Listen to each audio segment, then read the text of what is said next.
स्वागत है मित्रों हमारे चैनल दलित चेतना और दलित महिला कहानीकार में। पुस्तक की लेखिका हैं डॉक्टर सरोजनी वेडंगी। चलिए पुस्तक का आनंद लेते हैं। पर वह ठेकेदार हवस का पुजारी होता है। उसने जरा सी भी दया नहीं दिखाई।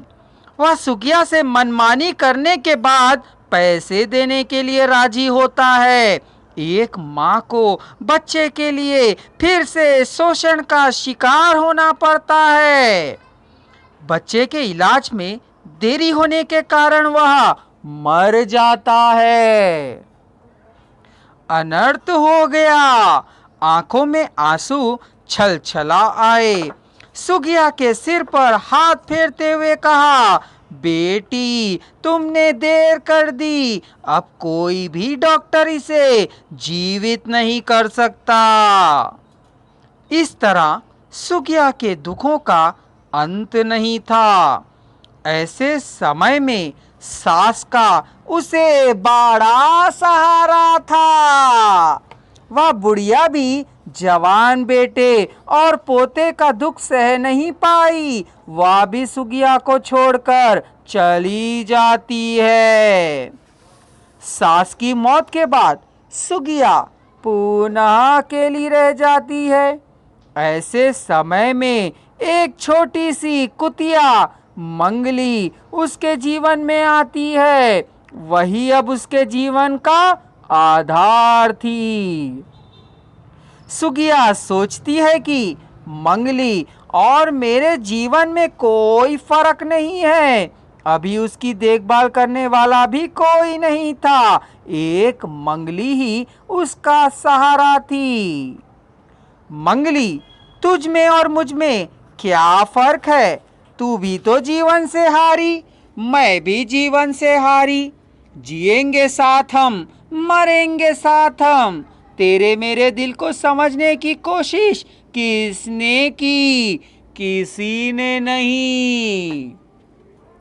इस प्रकार लेखिका कावेरी ने प्रस्तुत कथावस्तु को निम्न वर्ग की एक असहाय लड़की को केंद्र में रखकर बुना है।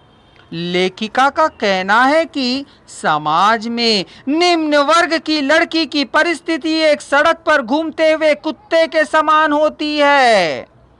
समाज के ठेकेदार उसका कितना ही शोषण क्यों ना कर लें, उनकी ओर से कोई आवाज उठाने वाला नहीं होता। स्वयं उसके रिश्तेदार ही हो तो भी वह इस शोषण को रोक नहीं पाते।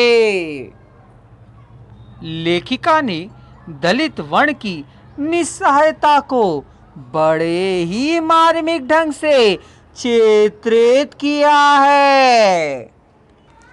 द्रोणाचार्य एक नहीं, हर क्षण योग्यता की परीक्षा देने वाली और अस्पृश्यता का दंश सहने वाले योग्य दलित ऑफिसर की कथा।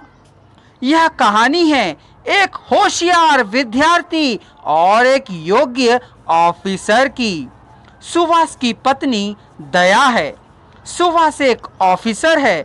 इस पद तक पहुंचने के लिए उसे कई परीक्षाएं देनी पड़ी थी, कई यातनाओं का सामना करना पड़ा था। आज भी उसे जातिगत कटघरे में खड़ा किया जाता है।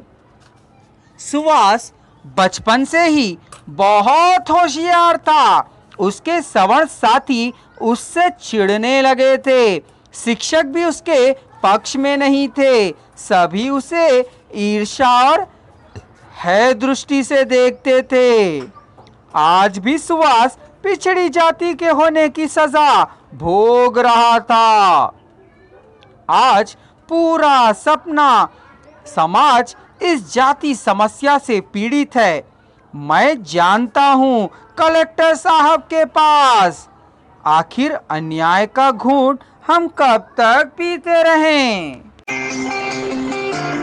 अगर आप संपूर्ण वॉइस को एक ही साथ सुनना चाहते हैं तो डिस्क्रिप्शन बॉक्स में दिए जा रहे लिंक को क्लिक कर लीजिए।